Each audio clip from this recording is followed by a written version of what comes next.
벌써 이 주제를 받자마자 제가 좀 오글거렸어요. 왜냐면 제 이렇게 보통의 이미지가 약간 후드로 까고 막 이렇게 하는 이런 이미지여가지고 이런 걸 잘 안 해봤는데, 오늘 주님이 주신 말씀이 본문 말씀부터 한번 보겠습니다. 이사야 40장 1절의 말씀인데요, 띄워드릴 거예요. 한번 보시죠. 함께 말씀 읽도록 하겠습니다. 한 목소리 읽겠습니다. 시작. 하나님이 이르시되 너희는 위로하라, 내 백성을 위로하라. 아멘. 제가 위로하라는 말씀을 주셔가지고 위로를 해야 되는데, 제가 위로 같은 걸 잘 해본 적이 없어가지고 잘 할 수 있을런지는 모르겠지만 네, 해보겠습니다. 여러분 힘내십시오. 뭐 힘내야지 어떡할 거야. 그 참 이게 제가 잘 이렇게 하는 게 제 타입이 이게 원래 하던 말씀 이렇게 흐름이 아니었어요. 왜냐면 제가 이렇게 한참 사역을 하고 지내오던 시기에 유행하던 흐름이 뭐였냐면 격려 위로였었어요. 그래서 다 힘들어, 너무 힘들지, 그래 너무 힘들고 고단하지, 우리 치열하잖아, 힘들잖아. 그래서 위로해주고 이렇게 격려해주는 게 대체적인 메시지의 흐름이었었는데, 제가 그때 이제 어떻게 하다 부르심을 받기를, 또 하나님이 저에게 주셨던 은혜 중에서 다른 복음을 그냥 좀 정확하고 선명하게라도 이야기하자 해서 약간 이제 그때 당시에 진짜 시작하고 나서 한 중반쯤까지는요 욕 오지게 먹었어요. 정말 자, 다들 힘든데 막 소리 지르고, 항상 댓글에 끊이지 않는 댓글들이 뭐냐, 너는 왜 맨날 화가 나 있냐, 왜 이렇게 승질 부리고 맨날 화를 내고 그렇게 하냐, 이런 얘기를 많이 들었었는데, 그러다 보니까 저도 굳어지고, 약간 그러다 보니까 이제 시키는 것들도 약간 어디 집회 가면은 약간 막 회개 뭐 이런 주제 시키고, 자기 부인 뭐 이런 주제만 시키고, 약간 따뜻한 주제를 잘 안 맡기더라고요. 근데 이제 주님이 오늘까지 이렇게 좀 걸어오면서 주셨던 하나님의 마음, 또 오늘 무슨 말씀을 나눌까요 했을 때 주님이 주셨던 마음이 위로였습니다. 위로. 그래서 일단 여러분, 정말 하나님이 여러분을 사랑하신다는 것 자체가, 사랑하셔서 절대 포기 못 하신다는 것 자체가 일단 가장 큰 위로 아니겠습니까? 여러분, 정말 여러분 옆에 계신 분들이 정말 하나님의 사랑을 받는 사람들입니다. 그래서 여러분, 정말 우리가 다른 이유 때문이 아니라 우리하고 맞냐 안 맞냐 이거하고 상관없이 주의 사랑을 받는 자로서, 그리고 하나님이 정말 내 자신의 전부를 내어줘도 아깝지 않을 만큼 가치가 있는 존재로 여기시는 그 대상으로 본다면요, 내 눈하고는 상관없이 우리 주님이 그렇게 귀하게 여기시는 사람이라면 그런 사람이라서 사랑할 수 있는 겁니다. 그래서 우리 양옆에 계신 분들이 저 이런 거 잘 안 시키거든요. 근데 이거 해야 어때요? 여기 오신 분들도 저랑 좀 비슷한 성격이라서 오셨을 거 아니에요. 그러니까 이제 그 잘 안 맞지만 그래도 한번 해보자고요. 저 원래 이런 거 잘 안 시키는데 옆에 분들에게 정말 사랑합니다, 사랑합니다 이렇게 해보세요. 사랑합니다. 예, 서로 사랑합니다. 네, 사랑합니다. 여러분 정말 사랑합니다. 뭐 그냥 빈말이 아니라 정말 주의 사랑을 받는 사람들이라서 사랑하고 정말 축복합니다. 그리고 여러분, 한 가지 이제 말씀 시작하기 전에 제가 아까 빼놓은 게 있어서 한 가지 좀 광고 겸 해서 드리지만, 잠깐만 핸드폰 꺼내 보시겠어요? 진짜 사랑을 표현할 수 있는 방법이 뭐냐? 구독과 좋아요입니다. 키퍼스 유튜브 키퍼스 치시면 이제 그 구독 아직 안 하신 분들, 여기 올 자격도 없어요 그래가지고 이제 뭐라고 하고 싶지만 상관없이 오셔도 되는데, 구독 눌러주시면 오늘 예배와 찬양들 함께 계속 업로드 해드릴 테니까 그 구독을 꼭 눌러주시면 좋겠습니다. 네, 오늘 말씀 함께 나눌 텐데요, 여러분, 이사야라고 하는 선지자가 있었어요. 진짜 선지자들, 구약시대의 선지자들 진짜 고생 생고생, 진짜 속된 말로 개고생했어요. 솔직히 좀 편하게, 그 왜 군대에서도 좀 편한 보직을 맡은 사람은 이제 꿀보직이라 그러거든요. 솔직히 꿀보직이었던 사람 선지자 한 명은 나단 선지자뿐밖에 없었어요. 왜냐면 나단 선지자는 왕이 다윗이었거든요. 그래서 사실은 말 잘 듣고요, 왕인데도 불구하고 하나님을 왕으로 여기면서 살고 있었기 때문에 항상 자기가 결정하기 전에, 뭔가를 추진하기 전에 나단 선지자의 조언을 구했었어요. 그러니까 뭐 성전 지으려고 그래도 성전 자기가 짓고 싶으면 지으면 되잖아요. 근데 나단 선지자에게 가서 나는 백향목궁에 거하는데 우리 하나님이 저런 천막에 있는 게 나는 마음이 너무 아픕니다. 생각하는 것도 너무 이뻤어요. 다윗은 하는 짓도 이쁘고 생각하는 것도 이뻤어요. 그러다 보니까 나단 선지자가 책망할 일이 뭐 크게 큼직하게 있긴 했지만 그렇게 고되거나 힘들지 않았어요. 그리고 또 책망을 하면 들어 먹어야 되잖아요. 다윗은 책망을 해도 확 받았었어요. 그렇기 때문에 힘들지 않은 사역을 했었던 선지자는 나단 선지자를 제외하고는 웬만한 선지자들은 인간 대접도 못 받았어요. 맨날 욕먹고 돌 맞고 구덩이에 처박히고 뺨 맞고 거짓 선지자들 때문에 막 욕 같이 먹고, 꼭 그 진짜 하나님의 말씀을 전하는 선지자들 외에 그 왕 옆에 붙어가지고 간신처럼 여호와께서 돌이키라고 하십니다 이야기하면 옆에서 왜 간신들을 이렇게 수염이 꼭 이렇게 나잖아요.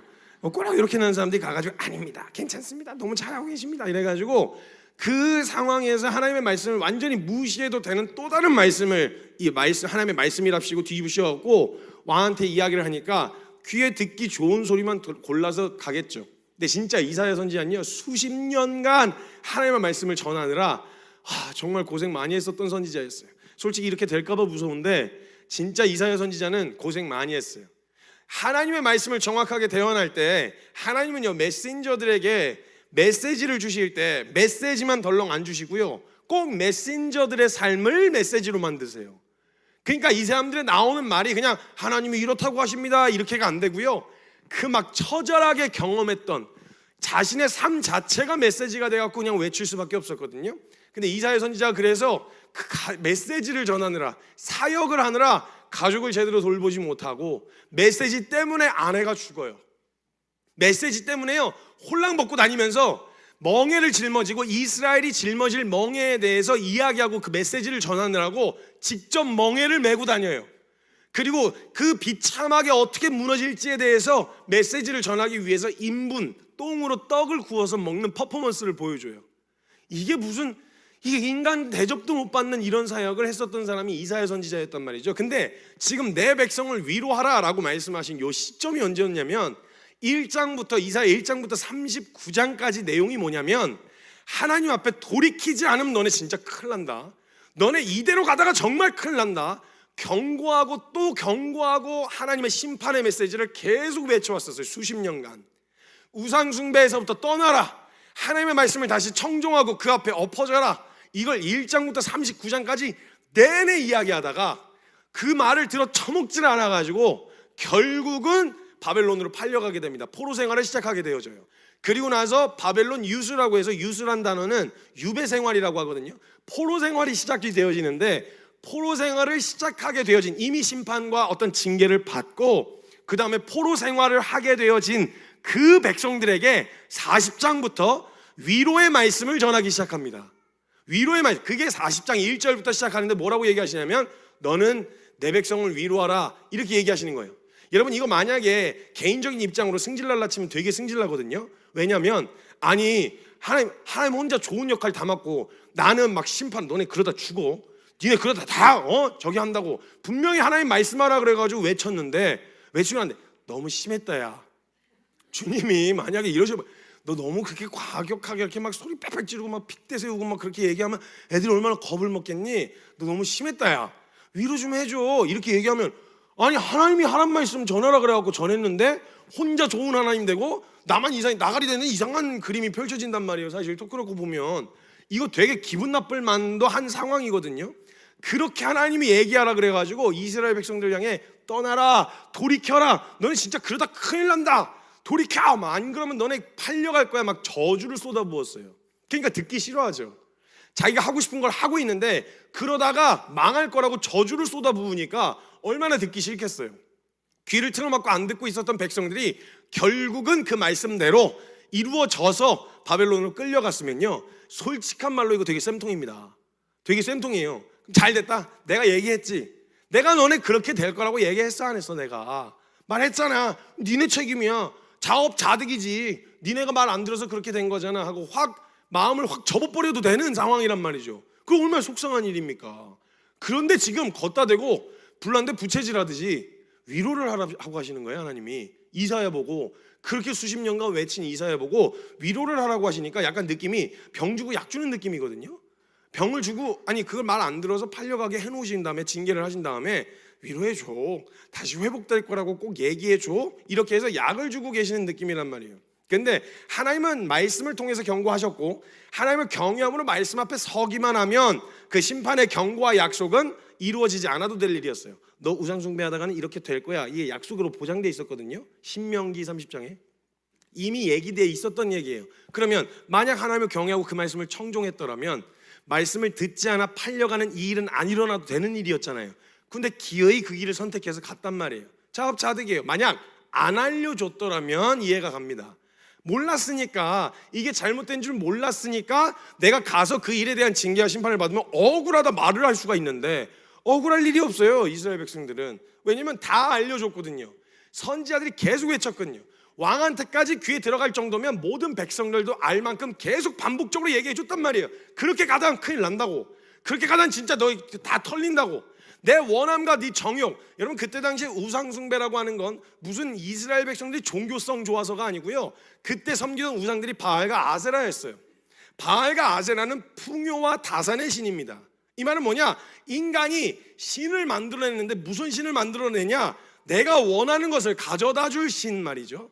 그런 신을 원했던 거예요. 그래서 그 바알과 아세라는요, 인간의 정욕을, 원함을 있는 대로 합법적으로, 종교라는 틀 안에서 합법적으로 끄집어내려고 만든 우상이었어요. 하는 짓들이 정말 음란했고요. 하는 짓, 그러니까 자기가 다 원하는 우상 숭배, 원하는 것들이었단 말이죠. 그러니까 원함과 정욕을 추구하면서 가다 보면 너 일꼴 난다라고 이야기를 하셨는데, 그 경고를 하셨는데도 그걸 들어먹지 않아서 그렇게 됐단 말이에요. 그럼 사실 쌤통이죠. 쌤통이란 말이죠. 아직 분명 위로한다 그랬는데 지금 제가 텐션이 지금, 잠깐만요. 제가 다시, 여러분 힘내십시오. 다시 톤을 좀 조절하겠습니다. 네. 그래서 약간 느낌 자체는 뭔가 병주고 약주는 느낌인 것 같지만 이 사실의 결과는요, 스스로 병들기를 선택한 것이었고 주님은 그 병들기로 선택한 자들에게 약을 주시는 그런 상황이에요. 하나님이 병주고 하나님이 약 주시는 상황이 아니고요, 병들기로 스스로 결정해서 그 길로 가는 자들에게 약을 주시는 그런 말씀이란 말이에요, 사실은. 그래서 하나님은 절대 너희를, 이스라엘 백성을 포기할 수 없다라고 하는 그 메시지를 이사야에게 지금 이렇게 전달하라고 이야기를 하신 상황이었단 말이에요. 여러분, 위로라고 하는 단어 자체 말의 의미가 따뜻한 말이나 행동으로 괴로움을 덜어주거나 슬픔을 달래주는 게 바로 위로라는 단어입니다. 그래서 제가 이제 말을 조금 따뜻한 톤으로 하도록 하겠습니다. 다시. 그래서 제가 이렇게 잘 안 했었는데, 메시지 전할 때 이렇게 잘 안 했었던 이유는 뭐냐면요, 따뜻한 말로 따뜻하게 이야기를 했더니 뒤통수를 치는 일들이 많았었거든요. 좋게 이야기했더니, 좋은 말로 했더니 이제 그 좋게 이야기하면 그냥 호구로 보게 되어지는 이런 상황들이 벌어지는 거죠. 하나님의 은혜에 대해서, 사랑에 대해서 이야기했더니 그 하나님의 은혜와 사랑을 가볍게 여기는 태도가 나타나는 거예요. 자기 연약함 둘러댈 때, 합리화시킬 때 하나님 나 사랑하시는데, 하나님 나 포기하지 않으신다고 그랬는데, 이런 데다 써먹는 그런 태도로 서는 사람들이 있다 보니까 제가 다시 잠깐만요. 안돼. 안돼. 그런 상황들이 너무 많았어가지고 제가 다른 건 몰라도 우리가 연약한 건 인정, 우리가 부족한 건 인정했으니, 근데 우리 하나님은 욕을 먹으면 안 되잖아요. 우리 하나님이 주신 은혜가 가벼워져서는 안 되잖아요. 그러다 보니까 우리의 감정을 고려해서 조금 따뜻하게 이야기하기보다는 우리가 하나님의 은혜를 가볍게 여기는 태도를 지적해서 그걸 걸러냄으로 인해서 하나님의 은혜가 은혜되게 하자라는 마음으로 제가 조금 어감이 세게, 액센트를 세게 강조해가지고 이야기했었던 상황이었었단 말이죠. 지금까지 이야기해 올 때. 그래서 위로가 누군가에게 이렇게 뭔가 하나님 앞에 나아가는데 도움이 되기보다는 눌러 앉아 있게 하는 일들이 조금 있었어가지고 저에게 가장 좋은 위로의 방식은, 위로해야죠 당연히. 근데 저에게 위로하는 위로의 방식은 매였어요. 매. 그래서 저 힘들어요. 그래, 내가 위로해 줄게. 사랑의 매. 꺼내가지고 진짜 한 10대만 세게 빠따질 하면은 금방 번쩍 들고 좀 못 일어나겠어요. 너무 힘들어요. 한 10대만 진짜 세게 맞으면 눈 뜨는 거 그냥 되거든요. 매가 필요하다. 매다. 이렇게 생각을 하고 계속 이렇게 해왔었단 말이죠. 그래서 저는 약간 힘들지, 너를 응원하고 있어, 화이팅, 할 수 있어, 이런 얘기를 보편적 다수의 사람들에게 잘 안 했었어요. 왜냐면 많이들 하고 있으니까. 그리고 솔직한 말로 할 수 있어라는 말 자체가 위로가 그렇게 크게 되지는 않거든요. 그 순간의 워딩은 따뜻하게 느껴지지만 돌아서고 나면 현실인데, 할 수 있어? 넌 진짜 할 수 없는 것 같은데 힘내. 낼 힘이 없는데 뭘 내, 자꾸 힘을 내래. 그리고 화이팅, 지금 치열해갖고 막 너덜너덜해졌는데 뭘 더 싸우래. 파이팅, 힘내, 이런 말들이 크게 이렇게 위로가 찾아 들어오지 않고 오히려 그것 때문에 오랫동안 마음이 어렵고 힘들었었어요. 그 자체가 위로가 되지 않았던 시간들이 저에게도 있었단 말이죠. 그래서 무엇보다 위로할 때 되게 경계하고 조심했었어요. 함부로 위로하지 말자.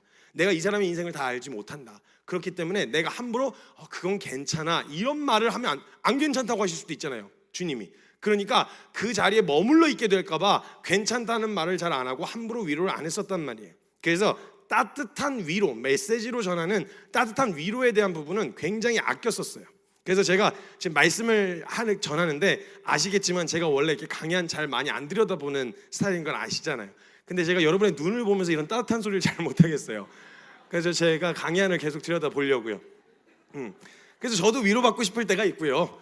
힘든 일 혹은 저의 연약함을 발견하고 저의 연약함 때문에 위로를 받고 싶을 때가 저도 있죠. 근데 가만 생각해보니 말씀에서 벌어진 이스라엘의 모습이나 저에게 스스로조차도 저도 이렇게 좀 저에게 박한 스타일이었어요. 저희 집안 자체가 저도 이렇게 조금 이렇게 감정적인 사람이긴 한데 감정적으로 반응할 수가 없는 집안 환경이었어요. 그래가지고 막 힘들어요. 그럼 뭐가 힘들어? 한 번 사는 인생 주님 불러주셔갖고 주의 영광을 위해 쓰임받으면 영광인 줄 알아야지.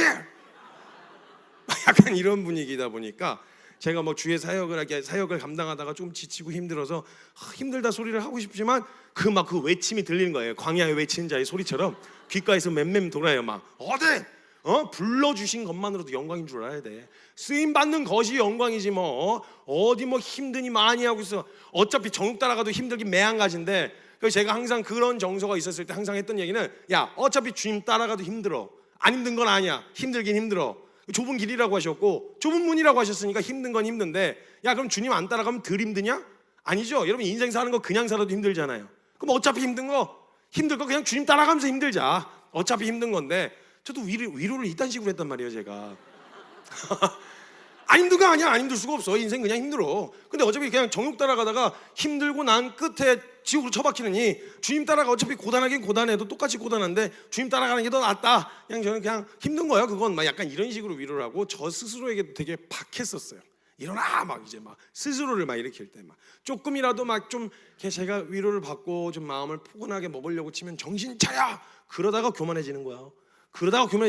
제가 한 번은 또 이제 제가 좀 막 바빠지기 시작했을 때 진짜 일이 없어요. 저를 불러주는 사람이 없었으니까. 그래서 저는 다른 단체 가가지고 뭐 피켓 안내하고 주차 안내하고 이런 게 제가 할 수 있는 게 전부였었거든요. 할 수 있는 게 없으니까. 근데 이제 조금 바빠지기 시작하니까 그래도 저 요즘 좀 바쁘게 삽니다. 이걸 한번 이야기하려고 제가 이제 아버지한테 전화해가지고 전화가 오랜만입니다 아버지. 예. 제가 요즘 너무 바쁘게 살아가지고 좀 정신이 없네요 이렇게 얘기하면 그래 바쁜데 몸 조심하고 이렇게 이제 보통은 이제 이런 위로가 있어야 되는 기대를 이제 보통은 하지 않습니까? 근데 이제 제가 요즘 바쁘게 살고 있습니다 말 이랬더니 딱 아버지가 한마디 하셨어요. 바쁘다고 길 잃어버리지 말아라. 그러다가 교만해지는 거 한순간이요. 정신 차려. 널 불러주신 하나님의 은혜를 기억해야지. 네 재주 갖고 쓰임 받는 거 아니요. 정신 차려. 길 잃어버리지 마라. 약간 이렇게 약간 좀 엄한 분위기다 보니까 저 스스로도 이렇게 좀 박했어요. 박하다 보니 당연히 좀 흘러갈 수밖에 없었죠. 따뜻한 위로를 잘 못하게 되고. 그래서 이런 생각들을 가지고 있다 보니까 뭐 위로? 이런 상황이 펼쳐진 거, 이런 환경이 펼쳐진 거 솔직히 자업자득인데 무슨 위로? 약간 이런 생각들. 내가 연약해서 내가 자빠졌는데 무슨 위로가 필요해? 상황이야 뭐 만든 게 주님이 그렇게 만들었다기보다는요 이런 구분을 좀 하셔야 될 게 있는데 주님이 허락하신 고난이 있고요. 내가 자초한 환난이 있습니다. 내가 자초한 일 있잖아요. 빚을 져갖고 빚에 시달리는 건 주님이 허락하신 게 아니고 내가 진 거예요. 내가 자초한 시련이 있고 주님이 허락하신 고난이 있는데 자꾸 내가 자초해서 벌려놓은 시련을 가지고 주님이 허락하신 고난이라고 생각하고 주님 왜 나를 이런 어려운 가운데 두셨습니까? 막 이렇게 나 또 왜 이러니? 죄송해요. 다시 진짜 이게 죄송해요. 그래서 저도 그냥 그랬단 말이에요. 그런 생각이 들어서 왜 제가 경계했는지 아시겠죠? 그런 우리 안에 그런 연약함들이 있다 보니까 함부로 위로했다가는 말씀을 쫓아가고 자기를 부인하고 주님을 선택해야 되는 자리보다는 거기 눌러 앉아 있을까 봐. 근데 그게 위로가 아니니까요. 실제로 거기에 여전히 눌러 앉아서 자기 연민하고 자기에게 여기에 머물러 있게 되어지면 안 되니까 그런 위로를 잘 안 했었어요. 그리고 이사야도 솔직한 말로 이 메시지를 들었을 때 무슨 위로요? 지가 벌려가지고 자업자득 아닙니까? 내가 얘기 안 했어요? 얘기했잖아. 얘기해서 돌이키라고 얘기했는데 안 돌이켜가지고 저렇게 된 건데 무슨 위로를 해요? 이런 생각이 이사야에게도 찾아들어올 수도 있었을 거란 말이죠. 이 말씀을 받고도 제가 가진 정서로는 이해가 잘 안 됐어요. 왜냐하면 전 죄인이고 연약하기 때문에 따뜻한 말보다는 저는 더 과격한 회개하라 천국에 가까웠느냐 이런 메시지로 그렇게 들려야만 돌이키는 그런 고집스럽고 완악한 존재인 걸 저 스스로도 알고 있었기 때문에 메시지가 저에게도 그랬을 뿐만 아니라 다른 이에게도 그렇게 전달되어졌었단 말이죠. 분명 하나님께서 선지자들 통하여 경고하셨었고 그 길로 가면 반드시 이 꼴 날 거라고 얘기를 하셨으니 선지자들의 말을 무시하고 그 말씀을 묵살해서 일어날 일이 일어난 거잖아요. 공부를 안 했으면 성적이 안 나오는 거고 운동을 안 하고 밥만 먹으면 살이 찌는 거고 이런 결과처럼 말씀에 순종을 안 했더니 이런 결과가 났는데 여기서 무슨 위로를 하라는 겁니까? 이해 안 되는 상황이었고 저 역시 이해가 안 됐단 말이에요. 납득이 안 되는.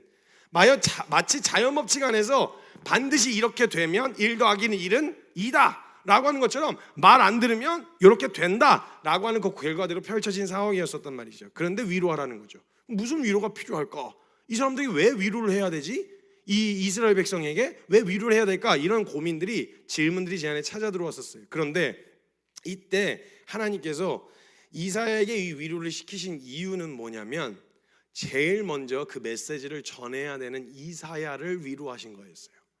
왜 그런 거냐면 보세요. 이사야가 메시지를 수십 년 동안 옷을 뻘거벗고 다니면서 멍에를 지고 똥을 만들어 먹고 그것 때문에 아내가 죽는 이 일들을 순환을 당하면서 그 일을 해놨는데 그 일의 끝이 어떻게 됐어요? 돌이키란 메시지를 들려줬는데도 돌이키지 않고 바벨론으로 팔려갔으니 이사야가 한 모든 사역들이 무슨 의미가 있는 거죠? 완전히 다 이사야가 한 모든 사역들이 의미가 없어졌어요. 나 뭐 한 거지? 나 수십 년 동안 이렇게 욕먹고 내가 이렇게 고생하면서 외쳤던 그 모든 메시지 아무런 의미가 없어진 상황이었잖아요. 그럼 만약에요 여기서 메시지가 뚝 끊기잖아요. 됐다 내가 경고했는데 돌이키지 않았으니 이제 지 인생 지네가 살라고 냅둬라 이렇게 얘기하면요 이사야가 진짜 허망한 거예요. 왜냐하면 수십 년 동안 외친 그 모든 사역이 다 물거품으로 돌아간 거거든요. 아무런 의미가 없어진 거예요. 그렇게 노력하고 그렇게 애써서 그렇게 이스라엘 향해 외쳤는데 자기가 외친 모든 메시지들이 그냥 허공에서 떠돌다가 사라진 것처럼 아무런 의미가 없어진 그런 상황이었었단 말이죠. 그런데 만약 주님이 여기서 스탑 끝 더 이상 외칠 메시지 없이 그냥 거기서 끝내셨으면요 가장 비참해지는 건 이스라엘 백성이 아니라 이사야였어요. 아무런 의미가 없어진 거죠. 나 왜 그렇게 살았지? 나 왜 그렇게까지 한 거지? 근데 듣지도 않는 인간들을 위해서 난 왜 그렇게까지 한 걸까? 이런 생각이 찾아 들어올 만한 상황이었었단 말이에요. 그런데 그런 상황에서 정말 하나님이 원하셨던 건 다른 게 아니라 이사야를 먼저 위로하고 싶으셨던 거예요. 이사야를 위로하심으로 인해서 이사야야 안 끝났어. 너의 사역이 절대 헛된 거 아니야. 너 지금 외쳤던 수십 년간 외쳤던 그 메시지 있잖아. 그걸 만약에 오늘 이 상황이 벌어짐으로 인해서 얘네들이 말씀을 잘 듣고 잘 따라오면 너의 사역이 성공한 거고 잘 못 듣고 열매가 없으면 너의 사역이 실패한 이런 게 아니고 너가 외쳤을 때 좋은 열매가 맺혔든 안 맺혔든 상관없이 이사야야 너가 걸어왔었던 그 걸음은 절대 헛된 걸음이 아니었어. 왜냐하면 너가 그렇게 외치고 전했던 그 메시지 때문에 내가 오늘 이스라엘 향해서 포기하지 않는 마음을 포기하지 않고 너희가 잘할 때는 내 자녀 근데 완전히 말 안 듣고 처박혀서 바벨론으로 팔려갔을 땐 남의 자녀 이제 너하고 상관없는 백성들이 아니라 뭐라고 말씀하시는 줄 아세요? 이사야 40장에 내 백성이라고 하세요. 여전히 말 안 듣고 팔려갔는데 그들 향해서 주님이 뭐라고 말씀하시냐면 여전히 내 백성이래요. 내 백성을 위로하라 그러시는 거예요. 여전히 포기하지 않았다. 그러니까 뭐예요? 이사야의 사역은 절대 허투루 끝난 게 아니었어요. 그냥 물거품이 된 게 아니었어요. 여전히 유효한 그의 걸음으로 인해서 하나님이 포기하지 않는 마음이 드러날 수 있게 되어졌다는 거예요. 그래서 사실은요 여러분 진짜 무서운 건 뭔지 아세요? 하나님이 징계를 말씀하시고 막 심판을 말씀하시면서 돌이켜라 막 이런 얘기하면 부담스럽고 되게 뭐랄까 무섭거든요. 하나님하고 가까워지고 싶지가 않고 막 두렵단 말이죠. 근데 여러분 생각해 보세요. 하나님이 말씀하시는데 그 말씀이 저와 여러분이 더 이상 들어먹을 상황이 아니라서 태도 자체가 아예 들어먹으려고 하진 않아서 주님이 딱 마음으로 결정하셔서 됐다 그만하자 끝 그만 나 이제 더 이상 너한테 말 안 해 말해도 안 들을 거잖아. 이러면 여러분 진짜 무서운 거냐 하나님으로부터 받을 징계보다요 주님 말씀 안 하시는 게 진짜 무서운 거거든요. 촛대를 옮기는 것처럼 됐어. 왜냐면 안 들을 거잖아. 내가 그렇게 수많은 선지자들을 보내서 너희한테 이야기를 했는데 수없이 하나님의 말씀에 대해서 이야기했는데 안 들을 거잖아. 안 할 거잖아. 오케이, 안 하는 게 확실하니까 나 이제 더 이상 안 할래. 우리가 그토록 부담스럽게 들렸었던 하나님의 말씀이 들리지 않으면요, 여러분 이것만큼 비참한 거 없어요. 제일 무서운 심판이 말씀이 임하지 않는 거예요. 여러분 사울이 그때요, 나중에는 어떻게 되냐면 귀신이라도 불러가지고 하나님의 말씀을 어떻게든 들으려고 처음엔 아무리 말을 해도 들어먹질 않으니까 주님 입을 딱 다무셨어요. 그랬더니 자기가 말 좀 해달라고, 욕을 해도 되고 징계를 해도 되고 심판을 해도 되니까 나한테 말 좀 해달라고 귀신 쫓아다녀요. 귀신을.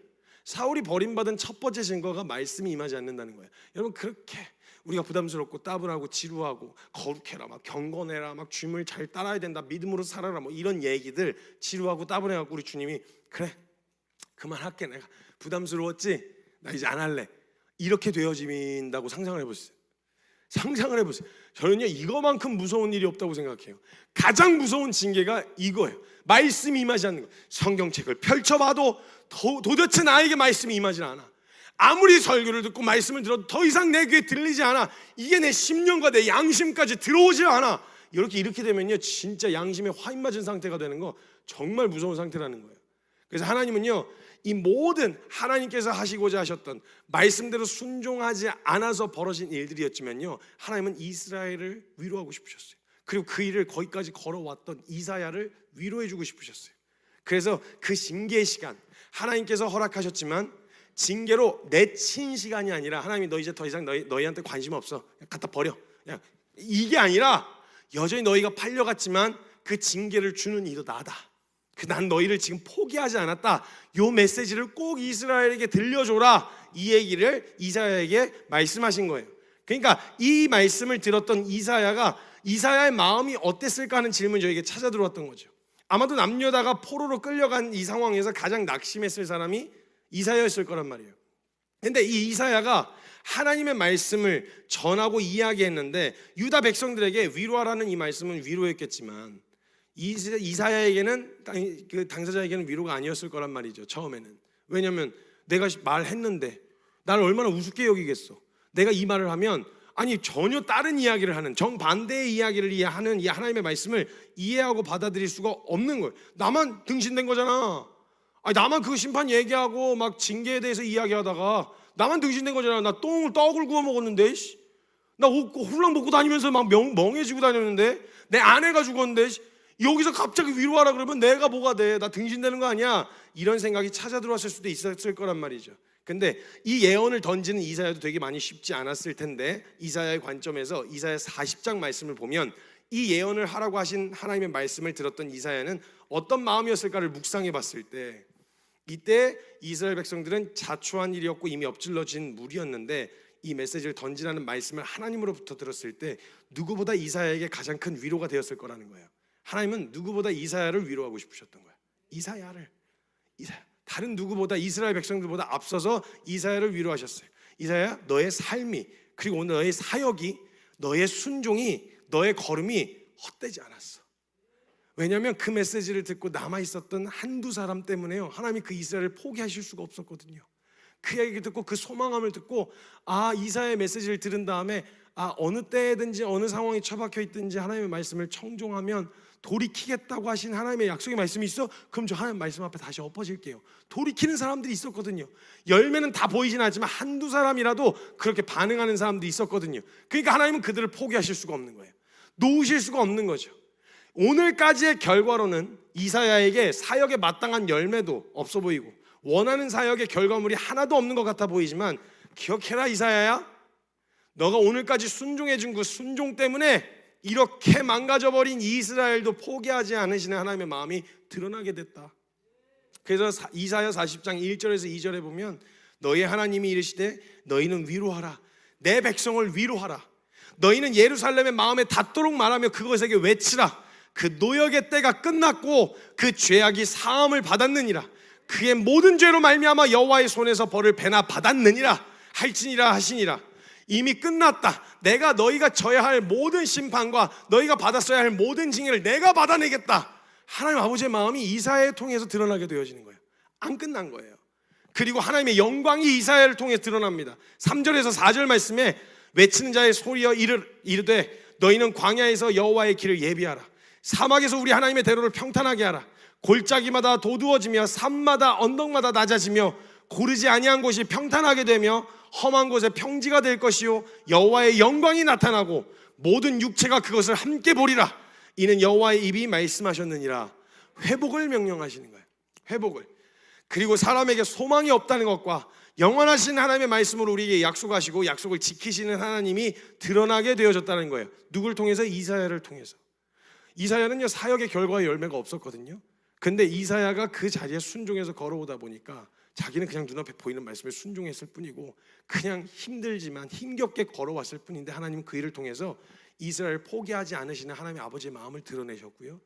또 이사야의 걸음을 통해서 하나님의 영광을 드러내셨고요. 그리고 하나님이 영원하신 하나님의 말씀이 무엇인지 이사야를 통해 드러내셨다는 거예요. 그러니까 이사야는 저는 그런 걸 생각하고 한 사역이 아닌데요. 그치, 너는 그냥 내 말에 순종했을 뿐이겠지.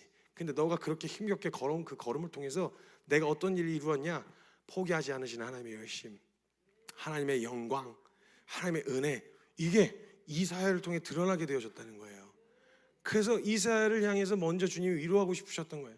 너 사역의 열매가 결과가 없다고 낙심하지 않아도 돼. 너가 그렇게 외쳤건만 포로로 팔려가게 된 이 이스라엘 백성들을, 남유다 백성들을 보면서 끝났구나, 내가 한 사역은 아무런 의미가 없구나, 이렇게 낙심하지 않아도 돼. 너를 통해서 내 영광을 드러냈어. 너를 통해서 내가 포기할 수 없는 내 사랑과 은혜를 드러낼 수 있었어. 너 잘한 거야. 너의 순종이 있기 때문에 가능했던 거야. 사실은 이사야에게 먼저 이 말씀을 해주시는 거예요. 위로를. 여러분 진짜 지독하리만큼 열매가 안 보일 때 있잖아요. 야 했다 하면 막 그냥 열매가 짠짠 나타나는 사람들도 있는데, 희한하게 했다 하면 어떤 일이든 결과가 열매가 이렇게 바로바로 맺히지 않는 일들을 하나님 말씀 때문에 순종해 가다 보면요 낙심하거든요. 여러분 진짜 뭐 가족 구원을 기도하시는 분들 답답해 죽겠죠. 진짜 뭐 모태신앙이라서 온 가족이 예수 믿는 가정이면 저 같은 경우는 이해를 잘 못하는 정서죠. 저는 믿음이 같이 있었으면 좋겠다라는 바람보다는 저는 믿음이 없다고 핍박을 받았던 타입이다 보니까 저는 사실 손에 손잡고 교회 가는 거를 꿈꿔봤던 적은 없어요. 근데 가족 구원을 위해서 기도하시는 분들의 한 가지 소원이 뭐예요? 진짜 손에 손잡고 함께 교회 가는 거 아니에요? 근데 그거 진짜 쉽지 않죠. 그렇게 애를 쓰고 그렇게 노력하고 그렇게 보여주려고 하지만 나도 연약한 터라 좋은 모습을 보여주지 못할 때도 많았지만 아무리 심어도 열매가 보이지 않는 내 삶의 현장 살아가는 캠퍼스, 뭐 학교, 회사 등등에서 내가 뭘 해도 변하지 않고 달라지지 않는 것만 같은 그런 상황도 있잖아요. 보이는 열매가 없었던 그 상황.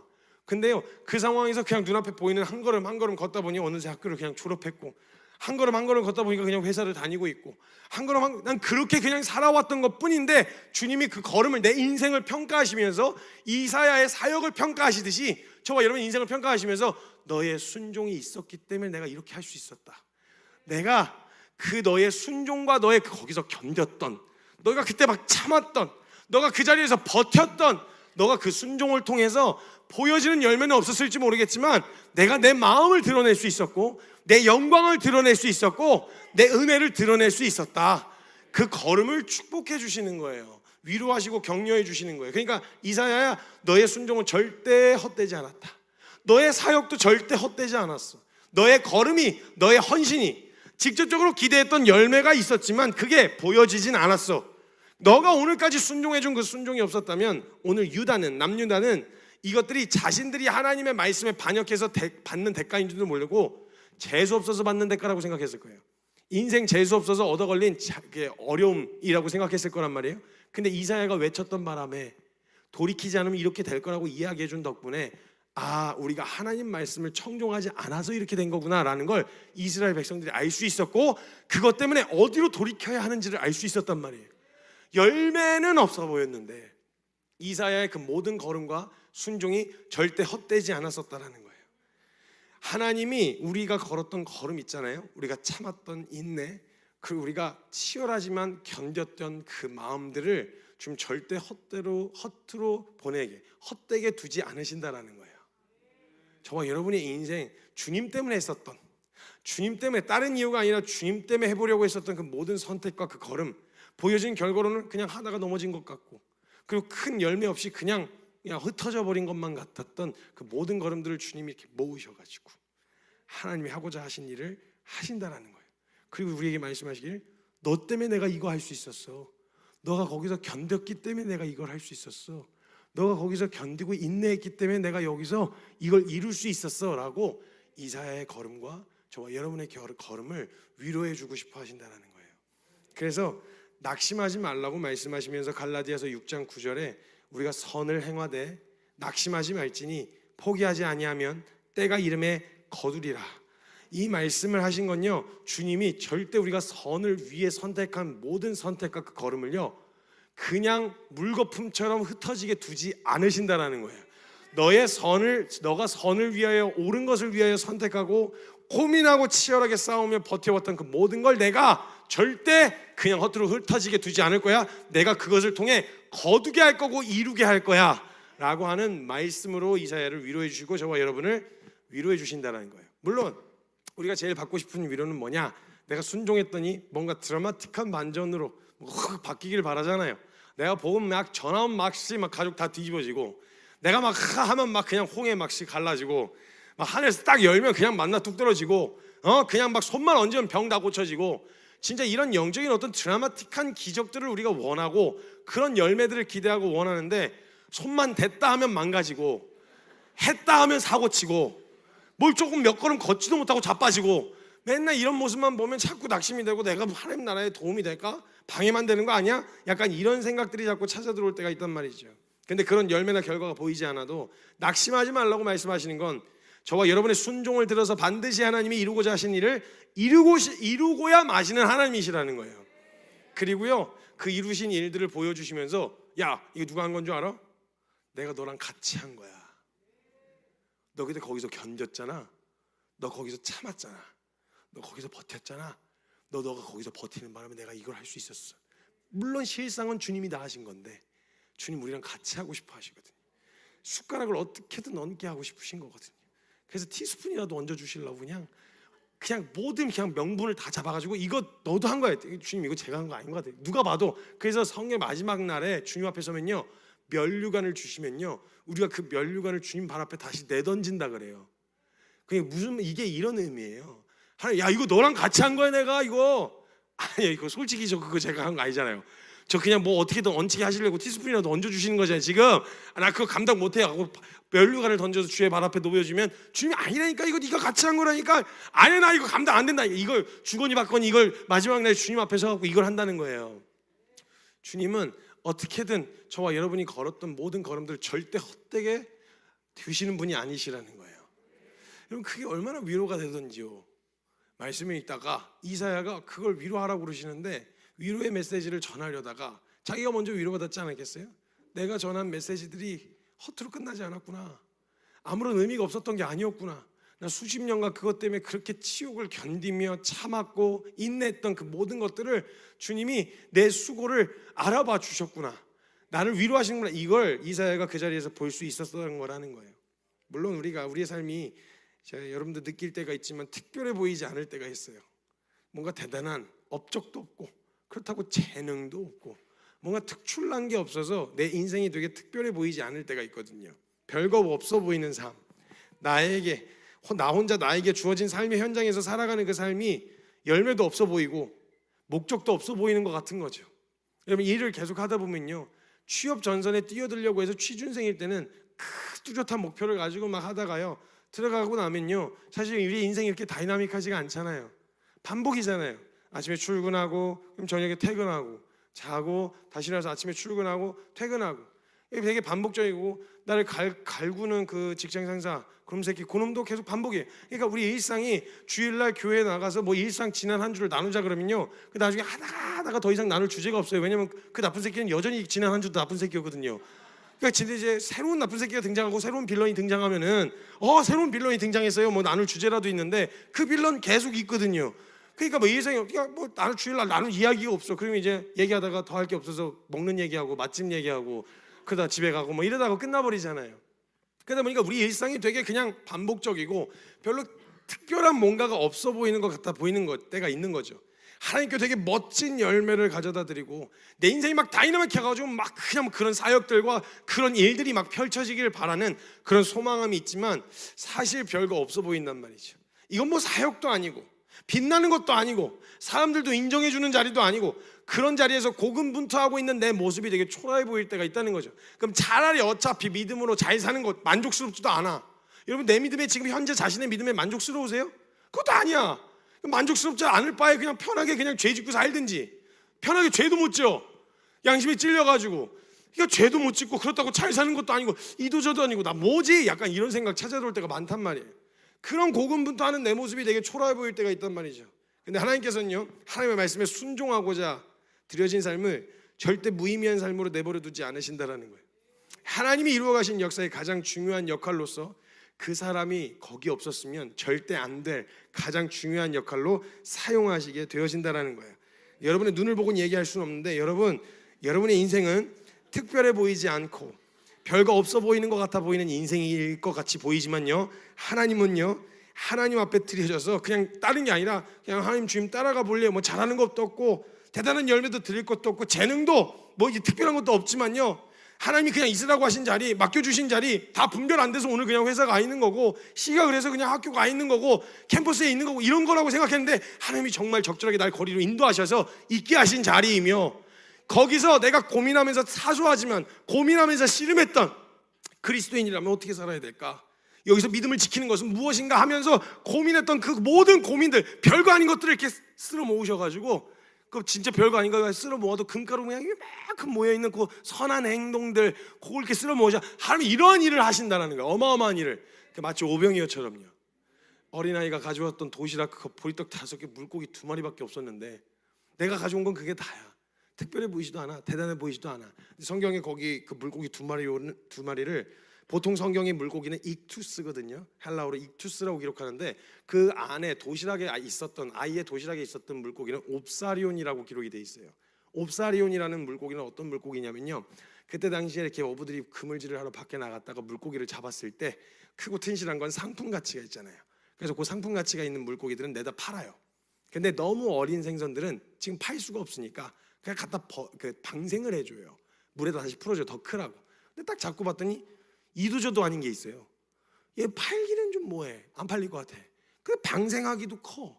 얘 뭐야 이거? 약간 이 어정쩡한 인간, 어정쩡한 인간이에요. 죄송해요. 물고기죠. 어정쩡한 인간이 아니라 어정쩡한 물고기. 이 어정쩡한 물고기 이걸 이제 옵사리온이라 그래요. 그래서 요걸 갖다가 어부들이 어떻게 하냐면 그때 당시 문화에 그런 걸 잡았는데 그걸 방생해 주기까지는 이제 일이 너무 많으니까 그걸 가지고 와서 그 해변가에다가 어부들이 그 그물질을 하고 나서 이렇게 퇴근할 때 해변가에다가 그 옵사리온 물고기를 놓고 갑니다. 그럼 이제 가난한 사람들이 와가지고 해변가에 떨어져 있는 그 옵사리온 물고기들을 주워서 끼니를 때우곤 했었어요. 이게 문화적으로 있었던 물고기였는데 그 물고기를 옵사리온이라 그래요. 근데 그 어린아이 도시락에 있었던 물고기가 옵사리온이라고 기록되어 있었다는 말은 그 아이의 집이 굉장히 가난했다는 거예요. 근데 가난해서 뭐 할 건 없는데 그 수만 명이 모여 있는 현장에서 자기 도시락이 무슨 의미가 있겠어요? 아무것도 아닌 별건 아닌 것 같아 보이는 그 도시락인데 하나님이 뭐 없냐 이렇게 예수님이 찾으시니까 뭐 내놓기는 좀 뭐한데 자기 코에 붙이기도 뭐하니까 이거 꼬맹이가 고민하다가 혹시 이거라도 이거 괜찮? 예수님이라도 드세요. 뭐 이렇게 하고 내어드렸는데 하시면 알아서 하시면 되잖아요. 주님이 능력 되시는 분이시니까 하늘 열어서 만나 내리시면 되는 거 아니겠어요? 근데 굳이 어린아이의 도시락을 기다리시는 거예요. 그리고 고살게 도시락을 받으시더니 거기다가 축사를 하세요. 그리고는 그 도시락으로 수만 명을 먹이시면서 오병이어의 주역이 되게 하시는 거예요. 아니 그 어린아이는 아무것도 아니었어요. 그냥 물고기 2마리하고 보리떡 5개밖에 없었어요. 가져온 것도 그게 다였어요. 큰 헌금을 한 것도 아니고 대단한 일을 한 것도 아니었다고요. 근데 그 작은 어린아이의 그 걸음과 그 순종을 가지고 거기다 축사를 하셔가지고 그 도시락으로 수만 명을 먹이신 다음에 그 가장 유명한 요한복음 6장 5장 6장에 등장하는 그 오병이어의 가장 놀라운 하나님의 기적에 한복판에서 주역이 되게 하시는 거예요. 그럼 그 어린아이야, 야 너 오병이어 주인공이구나. 저 진짜 아무것도 한 게 없는데요. 이럴 거 아니야. 그 소년이 저 그냥 도시락 그거 저 혼자 먹기 민망해가지고 다 굶고 있는데 그래서 그냥 드린 것 뿐인데요. 아니야 너 오병이어 주인 아니야. 이런 반응이었을 거 아니에요. 그 별것 아닌 것 같아 보이는 우리의 인생과 우리의 시간을 들어서 주님이 하고자 하신 일을 하신다는 거예요. 얼마나 안전합니까 여러분? 그러니까 사실은 그 메시지를 받았던 이사야의 마음은 이스라엘에게 전할 메시지가 아니라 내게 하시는 메시지로 들리지 않았겠어요? 아, 헛되지 않았구나. 내 걸음이 헛되지 않았구나. 불신자들이 아직 모르니까 뭐 그렇다 치지만 저와 여러분이 치열하게 삶의 현장에서 그냥 막 좀 마음 편하게 죄 한 번 못 짓고 괜히 그래서 와서 물어본단 말이에요. 선교사님, 술 먹는 게 죄예요? 먹어, 저 먹어. 그냥 먹으면 되잖아. 뭘 물어. 먹고 싶으면 묻는 거 아니야? 그럼 먹어. 뭐 자꾸 죄냐 아니냐 물어. 근데 여러분한테 그게 왜 고민이에요? 하기에 뭔가 양심에 걸리고 그냥 뭔가 이렇게 뭐 하나 이렇게 뭐 하기에도 그러잖아요. 그러니까 그런 사소한 싸움 있잖아요. 여러분 안에 다 찾아 들어온 싸움. 이걸 하는 게 죄예요? 이거 하는 이래도 되나? 이거 아니잖아. 마음 편하게 뭐 못하고 그렇다고 잘 사는 것도 아닌데 마음 편하게 못하고 찌끔찌끔 막 넘어지고 깨지고 엎어지고 이거 별것도 사역 같지도 않아 보이는 이 삶을 주님이 보시고 내가 알아 마. 너 그거 왜 고민했니? 너 그걸로 왜 고민했어? 그냥 먹으면 되지. 그냥 그렇게 하면 되잖아. 너 그냥 네가 하고 싶은 대로 주변 다 사람들이 다 신나게 놀고 지 하고 싶은 대로 하는 것 같다 보여서 나도 하고 싶은 마음이 있는데 그걸 고민하고 하는 것도 이게 찌끔찌끔 제대로 가지도 못하고 찌끔찌끔 그러고 몸부림쳤던 그 이유가 뭐야? 너 왜 그랬어? 왜 이렇게 피곤하게 살았어? 너 왜 이렇게 고단하게 살았어? 나 때문 아니야? 여러분 왜 고단하게 그렇게 싸워요? 왜 고민해요? 그냥 하면 되잖아요. 뭐 죄냐 아니냐 이런 거 묻고 따지지 말고 여러분 하고 싶은 대로 살면 되잖아요. 근데 왜 여러분이 가려다가 멈칫하고 한번 발을 멈춰서서 이거 맞나? 이거 왜 물었어요?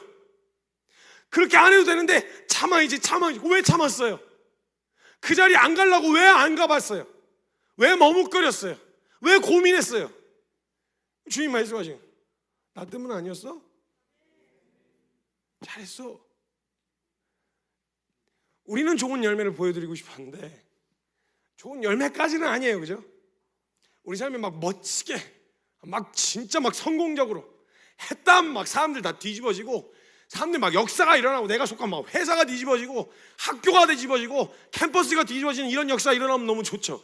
근데 보는데 그냥 나는 그냥 회사에서 이리저리 치이는 거밖에 안 되는 것 같고 욕먹을까 봐 그 크리스찬 혹시 욕먹일까 봐 말도 제대로 못하고 혼자 막 속상해서 그냥 얘기할 거 그래. 나 집에 와서 막 입을 킥하고 막 얘기할 거예요.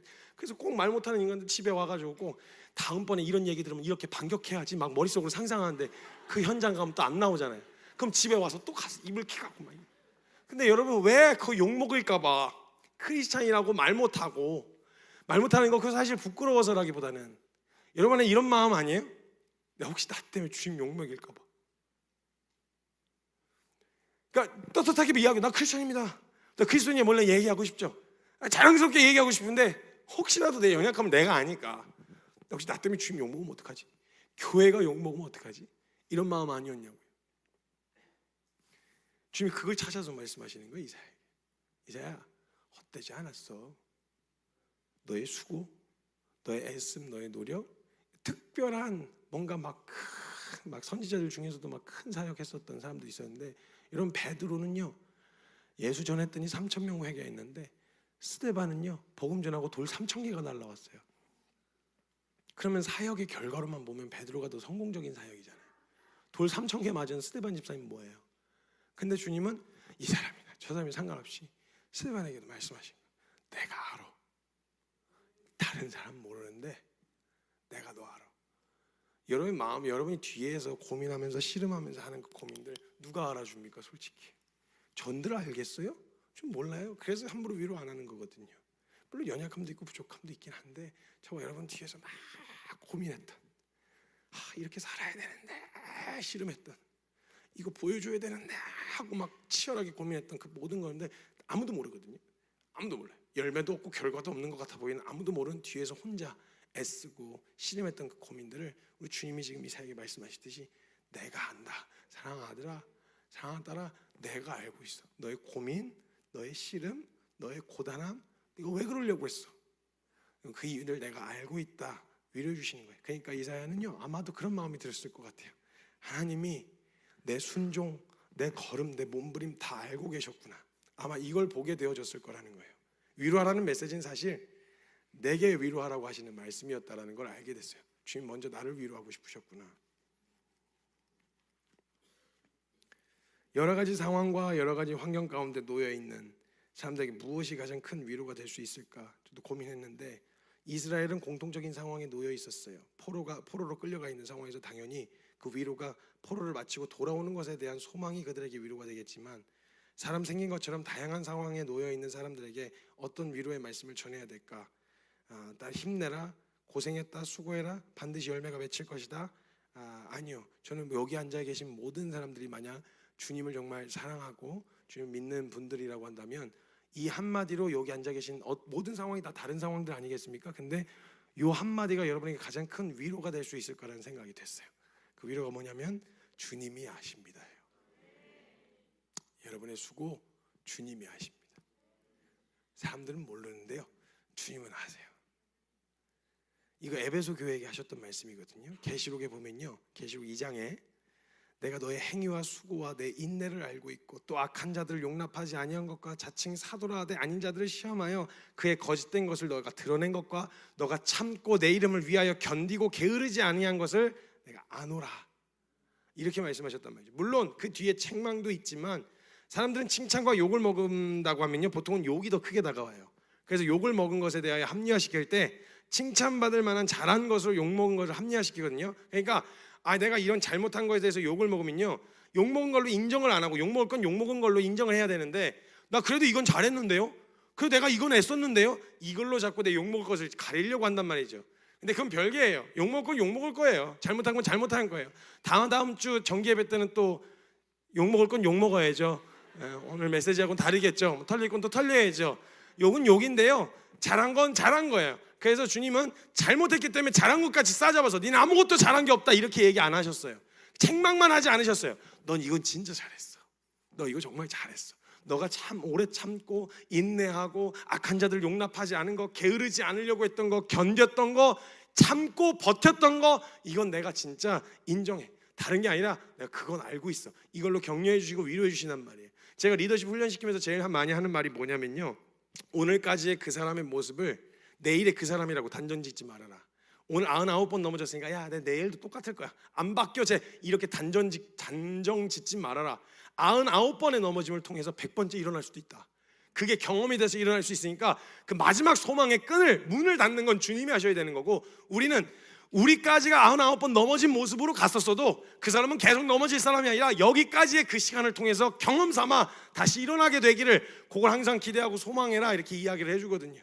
잘못한 건 잘못한 거예요. 넘어진 건 넘어진 거예요. 근데 우리 주님이 다른 건 모르겠는데 저와 여러분이 고민했고 수고했고 싸웠던 그 모든 수고와 인내와 여러분의 행위를 아신다라는 거예요.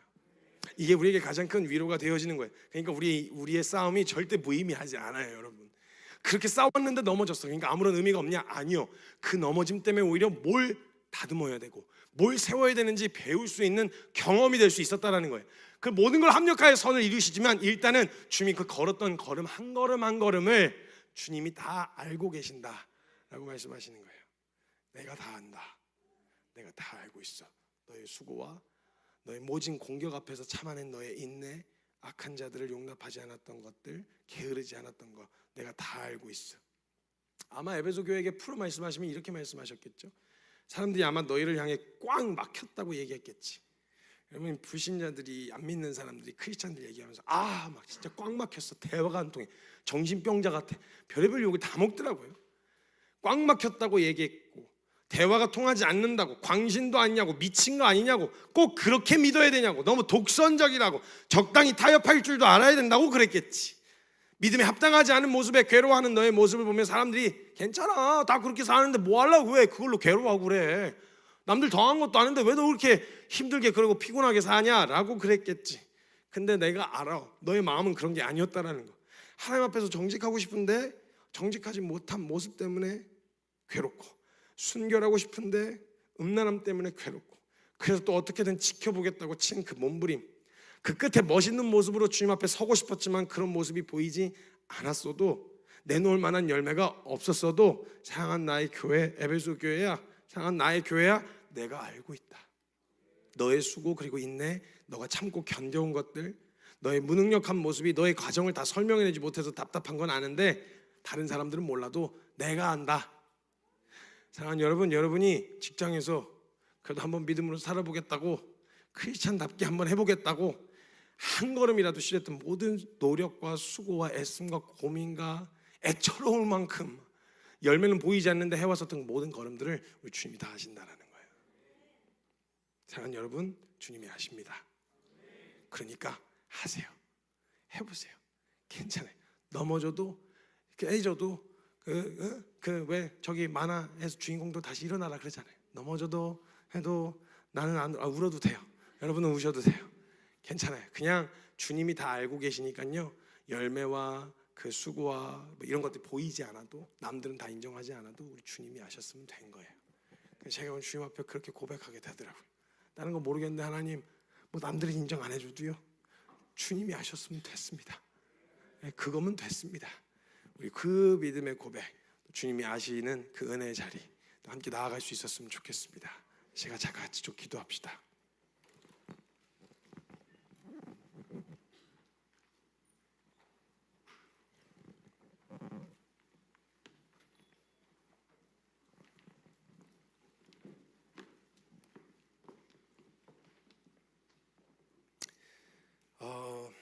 굉장히 이제 딱 이렇게 뭐랄까, 정말 한 재작년부터인가요? 제가 1년에 거의 한 300일 이상은 나가 있었던 것 같아요. 막 말씀을 전하러 막 나가고 하다 보니까 무슨 기계 같은 거예요, 제가 스스로가.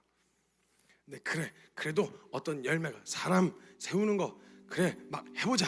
그래서 막 주님 앞에 살아나는 거, 청년들 다시 일어나고 회복될 수만 있다면 그래 더 갈아 넣어서라도 막 미친 듯이 해보자. 막 달려오다가요, 막 후드로 맞은 거죠. 제가 열매가 보이지 않는 것 같고 결과가 드러나지 않는 것 같은 그런 낙심 앞에 서게 되어진 거예요. 그러다가 제 입으로 그만하고 싶다, 이 말이 나왔었어요. 솔직히 어제까지 그만하고 싶은데요. 해봐야 뭐합니까? 욕만 먹고 얼마나 애써서 뭐합니까? 죽서서 남 주는 거지. 그럴 거라면 그냥 대가리 굴려가지고 돈 되는 사역이라도 할 걸 그랬어요. 솔직한 말로 그렇게 사람들이 뭐 알아주는 이런 거라도 할 걸 그랬어요. 이게 뭐 보이시기에 제가 막 말씀 전하고 이렇게 돌아다니는 거 보면 막 멋있는 자리에서 이렇게 하는 거지, 이런 꽃길이 아니에요. 꽃길이 아니에요. 하나님 앞에서 원칙 지켜보겠다고요. 막 돌아다니다 보면요, 어떻게 알겠어요? 누가 알겠어요? 그럼 막 원칙들을 정해요. 욕먹어요. 막 이성하고 단둘이 사진을 안 찍습니다.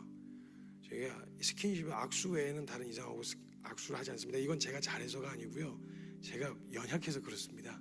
언제든 넘어질 수 있는 놈이라서요, 여지를 안 주는 겁니다. 그럼 뭘 해? 지난번에 인스타에 막 해시태그 걸려가지고 연예인병 걸렸네 뭐 이러면서 이제 욕을 막 바가지로 막 먹고 그랬어요.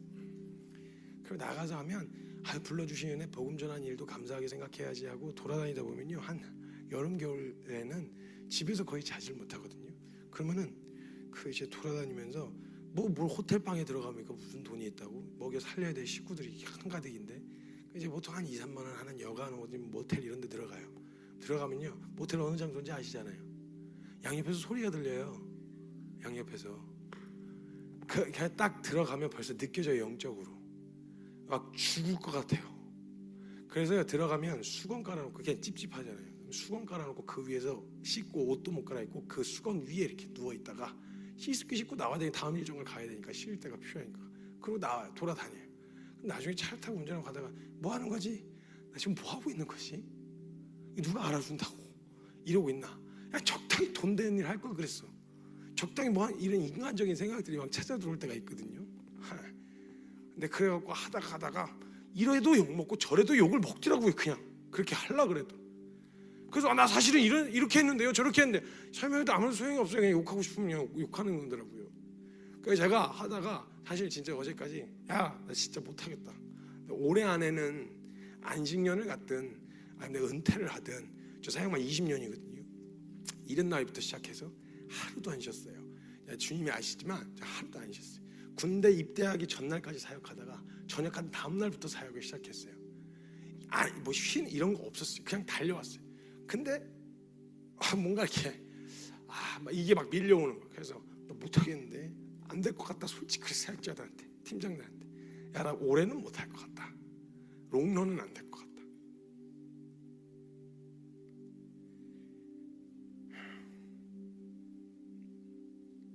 그다가 이제 말씀 오늘 정기예배 전해야 되는 메시지.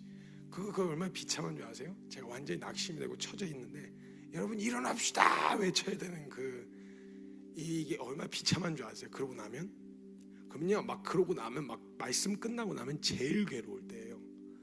막 말씀 전하고 막 사람들이 뒤집어서 막 기도하고 울며불며 하고 있잖아요. 그럼 저 혼자 진짜 제일 예민할 때라서 건들지 말라 그러거든요. 저 사역자들한테 진짜 말씀 끝나고만은 건들지 마라. 한 번은 막 그 차에 앉아가지고 막 울며불며 많이 울고 헌신하는 사람들이 막 일어난다고 하는데 거길 뒤로 하고 나와갖고 나 이런 메시지 전할 만큼 잘 살았나? 나 이런 얘기할 만큼 난 깨끗한가? 막 사지로 내몰아 놓고 믿음으로 살자고 사지로 내몰아 놓고 나는 그렇게 잘 살고 있나? 목사님은요 막 차 안에서 울며불며 와요. 너무너무 괴로워서. 그래서 이거 하다가 안 되겠네 하나님, 나 진짜 안 되겠는데요. 솔직한 말로 솔직하게 말씀드리면 못하겠습니다. 저 하나 믿음으로 그냥 사는 건 그냥 해볼 수 있을 것 같아요. 그건 되겠는데 이건 못할 것 같아요. 그런데 주님이 그 말씀 준비하면서 이제 성규야 내가 알아.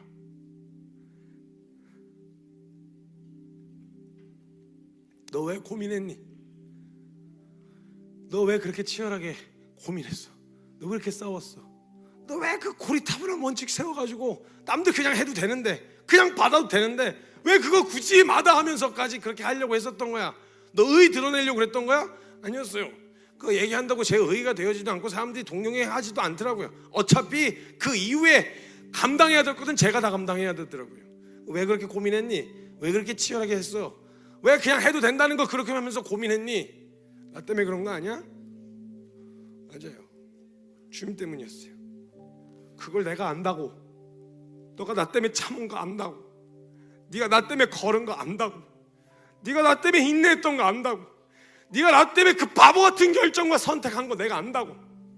그러고 나서 그 말씀 듣고 나서 고백을 올려드렸어요. 됐어요. 예? 그럼 됐어요. 주님 아셨으면 됐어요. 어차피 이거 누가 알아주라고 걸은 걸음 아니었으니까 주님만 아셨으면 됐어요. 언젠가 저도 말씀 전한 일이 다른 사람들이 이제 세워지고 나면 저도 언젠가 이제 잊혀지고 또 하나님 맡겨주신 자리로 가야 되겠죠. 근데 그때나 언제든 있게 하신 자리에서 순종하면요 주님이 아신대요. 네, 그럼 됐어요. 주님 아셨으면 됐어요. 노가 다닐 때도 주님이 알고 계셨고 말씀 전할 때도 주님이 알고 계셨대요. 그럼 된 거예요. 여러분 그래서 위로해드리고 싶어요.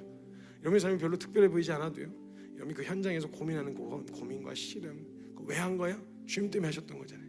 그걸 주님이 하신대요. 내가 알고 있다. 사랑하는 아들아, 사랑하는 딸아, 내가 다 안다. 우리 주님 앞에 그렇게 고백할 수 있는 거예요. 그럼 됐어요. 그럼 됐어요. 사람 좋으라 한 거 아니고 주님 기쁨, 잘은 안 되지만 주님 기쁨 되고 싶어서 그랬던 건데 주님 기쁘셨으면 됐어요. 제가 같이 기도하며 나아갈 때요, 오늘은 그냥 먼저는 주님의 말씀을 들으셔야 되겠죠. 기도 자리에서 사랑하는 아들아, 사랑하는 딸아, 너의 수고를 내가 안다. 너의 애씀을 내가 알아. 내가 다 알고 있어. 그 말씀을 들으시고요, 우리 주님 앞에 그 고백 올려드리자고요. 그거면 됐어요. 주님 아셨으면 됐습니다. 그럼 다시 해볼 수 있어요. 다시 걸을 수 있어요. 우리 그 고백, 믿음의 고백 주님 앞에 올려드리면서 나아갈 거예요. 그게 간절하게 기도하기 원하시는 분들은 간절하게 기도하셔도 돼요. 그냥 잠잠히 주님 앞에 그 고백 올려드리기 원하시는 분들은 잠잠히 우리 주님 앞에 또 기도하면서 나아가셔도 되고요, 각자의 방식으로 찬양을 부르셔도 되고 기도하셔도 되고 그냥 오셔도 되고 상관없이 주님 앞에 우리 기도의 자리에 함께 나아가도록 하겠습니다. 우리 같이 기도합시다. 하나님 감사합니다. 하나님 감사합니다. 주님이 하셨으면 됐어요.